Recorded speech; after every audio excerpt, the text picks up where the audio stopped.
سعودی عرب میں شاعر مشرق ڈاکٹر محمد اقبال کو خراج عقیدت پیش کرنے کے لیے پاکستان تحریک انصاف کی جانب سے تقریب منعقد کی گئی، جس میں پارٹی ورکرز نے شرکت کی۔ سعودی دارالحکومت ریاض میں منعقد ہونے والی تقریب میں مقررین نے شاعر مشرق کو خراج عقیدت پیش کرتے ہوئے کہا کہ علامہ اقبال کی شاعری نے انسانی شعور کو بیدار کیا ہے، وہاں پر ان کے اندر ایسا جوش و ولولہ پیدا کیا ہے جس سے مسلمانوں نے اپنے لیے ایک الگ ملک بنایا ہے۔ پاکستان تحریک انصاف ریاض کے سابق صدر عبدالقیوم خان نے کہا کہ علامہ اقبال کے خواب کے مطابق پاکستان کو بنانے کا سفر شروع ہو چکا ہے۔ وزیر اعظم عمران خان پاکستان کو جس نظریے کے ساتھ لے کر آگے بڑھ رہے ہیں وہ علامہ اقبال کے افکار کے مطابق نوجوانوں میں خودی کا جذبہ اور قوم کو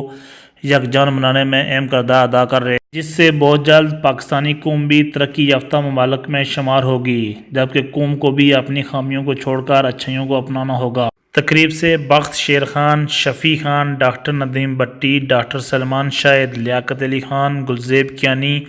اور دیگر نے علامہ محمد اقبال کے فلسفہ حیات اور روشن خیالی پر اپنے خیالات کا اظہار کیا۔ الیاس رحیم، KE نیوز، الریاض، سعودی عربیہ۔